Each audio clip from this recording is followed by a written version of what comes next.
താൽക്കാലിക വെടിനിർത്തൽ പ്രഖ്യാപിച്ചതിന് പിന്നാലെ ആഗോള വിപണിയിൽ എണ്ണവില കുത്തനെ ഇടിയുകയാണ്. ആഗോള വിപണിയിൽ എണ്ണവില 10% കുറഞ്ഞു. നിലവിൽ ഏറ്റവും ഒടുവിൽ ലഭിക്കുന്ന റിപ്പോർട്ടുകൾ പ്രകാരം 15% കുറഞ്ഞു എന്നാണ് മനസ്സിലാക്കുന്നത്. 97 എന്ന ഫിഗറിലേക്ക് എത്തിയിരിക്കുകയാണ് എണ്ണവില. ബാരലിന് $97 ആയിട്ടുണ്ട്. ഇന്ന് 2 തവണയായി വിലയിടിഞ്ഞത് 15%. അഫ്താബ് റഹ്മാൻ നൽകും വിശദാംശങ്ങൾ. അഫ്താബ്, ഡൊണാൾഡ് ട്രംപിന്റെ ഭാഗത്തുനിന്ന് ഒരു വെടിനിർത്തൽ, ഇറാനുമായി ചർച്ചയ്ക്ക് തയ്യാറാണ്, സമാധാനത്തിലേക്ക് കാര്യങ്ങൾ പോകുമ്പോൾ എണ്ണവില കുത്തനെ കുറയുന്നത് ഏറ്റവും ശുഭകരമായ ഒരു സൂചന കൂടിയാണ്.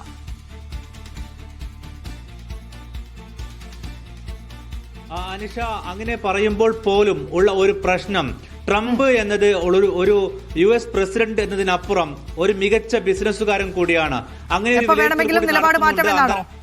കാരണം ഇതിനു മുൻപും സമാനമായ രീതിയിൽ തന്നെ അതെ എന്ന് വെച്ചാൽ സമാനമായ രീതിയിൽ തന്നെ റെക്കോർഡ് നിരക്കിലേക്ക് എണ്ണവില ഉയരുന്ന ഒരു പശ്ചാത്തലത്തിലാണ് നേരത്തെ ഹോർമൂസ് വഴി പോകുന്ന സകല കപ്പലുകൾക്കും താനിതാ ഇൻഷുറൻസ് പ്രഖ്യാപിക്കുന്നു എന്ന് ട്രംപ് പറയുന്നത്.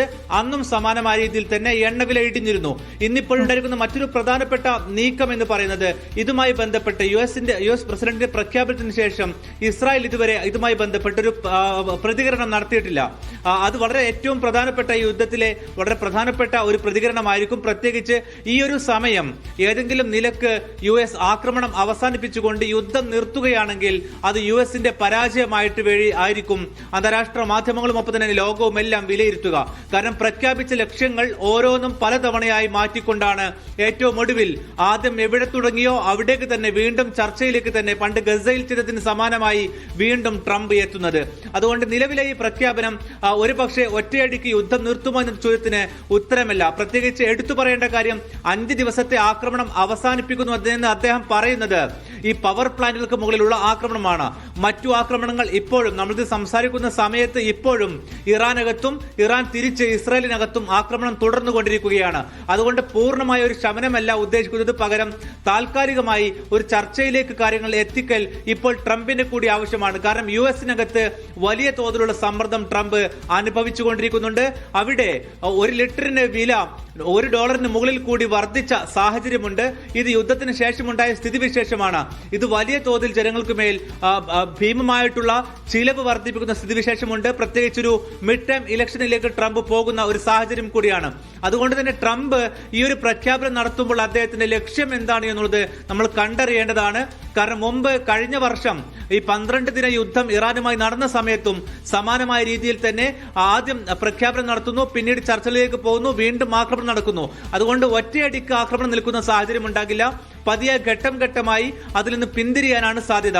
അങ്ങനെ പറയുമ്പോൾ പോലും യുദ്ധലക്ഷ്യങ്ങളിൽ US എവിടെ നിൽക്കുന്നു എന്ന ചോദ്യമുണ്ട്. US ജനതയ്ക്ക് മുമ്പിൽ ട്രംപ് സ്വാഭാവികമായിട്ടും ഉത്തരം പറയേണ്ട സാഹചര്യമുണ്ട്. ഈ യുദ്ധത്തിൽ ഏറ്റവും അധികം മുൻകൈയെടുത്തത് ഇസ്രായേലാണ്. ഇസ്രായേലിന് ഇപ്പോഴും അവരുടെ ലക്ഷ്യങ്ങൾ പൂർത്തീകരിക്കാൻ കഴിയാത്ത സാഹചര്യമുണ്ട്. യുദ്ധം 24ാം ദിനത്തിൽ നടക്കുമ്പോഴും ക്ലസ്റ്റർ ബോംബുകളടക്കം ഇസ്രായേലിനകത്തേക്ക് വന്നു വീഴുന്ന സാഹചര്യമുണ്ട്. ഇന്നലെ മാത്രം ഏതാണ്ട് 200-ന് മുകളിൽ ആളുകൾക്ക് ഇസ്രായേലിനകത്ത് പരിക്കേറ്റ സാഹചര്യമുണ്ട്. ഇതെല്ലാം മുന്നിൽ നിൽക്കുമ്പോൾ ഏതെങ്കിലും നിലക്ക് ഇറാന്റെ മിസൈൽ ശക്തിയോ സൈനിക ശക്തിയോ ക്ഷയിപ്പിച്ചു എന്ന് പറയാവുന്ന വിധത്തിലല്ല അവിടെ നിന്നും വരുന്ന പ്രതികരണം. ഇന്നിപ്പോൾ രാവിലെ ഉണ്ടായ മറ്റൊരു പ്രധാനപ്പെട്ട ഒരു വാർത്ത എന്ന് പറയുന്നത് ഈ US ഈ പവർ പ്ലാന്റുകൾക്ക് മുകളിൽ ആക്രമണം നടത്തുമെന്ന് പറഞ്ഞതിന് പിന്നാലെ ഇറാനിലെ അവരുടെ ഔദ്യോഗിക മാധ്യമം മിസൈൽ സിറ്റികളുടെ ദൃശ്യങ്ങൾ വീണ്ടും പുറത്തുവിട്ടിട്ടുണ്ട്. എന്ന് വെച്ചാൽ ഇതുവരെ ഉപയോഗിക്കാത്ത ആയുധങ്ങൾ തങ്ങൾ ഉപയോഗിക്കുമെന്നുള്ള മുന്നറിയിപ്പ് കൂടി ഇറാൻ നൽകിയിട്ടുണ്ട്. അതുകൊണ്ട് ഈ ചർച്ചയിലേക്ക് പോകുമ്പോൾ സ്വാഭാവികമായിട്ടും അത് US-ന് വലിയ തിരിച്ചടിയാകും, ഇസ്രായേലിന് വലിയ തിരിച്ചടിയാകും. പക്ഷേ നമ്മൾ നേരത്തെ പറഞ്ഞതുപോലെ തന്നെ ട്രംപിനെ കുറിച്ച് മനസ്സിലാക്കേണ്ടത് അദ്ദേഹം വിദഗ്ധനായ ഒരു ബിസിനസ്സുകാരൻ കൂടിയാണ്. അദ്ദേഹത്തിന് പശ്ചിമേഷ്യയിലെ ഓരോ രാജ്യങ്ങളിലും സൗദി അറേബ്യയിലും UAE-യിലും ഖത്തറിലും ഉൾപ്പെടെ എല്ലായിടത്തും അദ്ദേഹത്തിന് ബിസിനസ് താല്പര്യങ്ങളുണ്ട്, ബിസിനസ് സ്ഥാപനങ്ങളുണ്ട്. അതുകൊണ്ട് യുദ്ധം നീണ്ടുപോകുന്നത് അദ്ദേഹത്തെ സംബന്ധിച്ചും പ്രതിസന്ധിയാണ്. അതുകൊണ്ട് ഈ ഒരു പ്രഖ്യാപനം നടത്തുമ്പോൾ എണ്ണവില കുത്തനെ ഇടിയുമെന്ന് നന്നായി തിരിച്ചറിയാവുന്ന ഒരു വ്യക്തി കൂടിയാണ് ട്രംപ്. അതുകൊണ്ട് അദ്ദേഹത്തിന്റെ ലക്ഷ്യത്തെക്കുറിച്ച് തിരിച്ചറിയണമെങ്കിൽ ഇസ്രായേലിന്റെ പ്രതികരണം വരേണ്ടതുണ്ട്, ഒപ്പം ഇറാന്റെ പ്രതികരണം കൂടി വരേണ്ടതുണ്ട്. അനിഷ.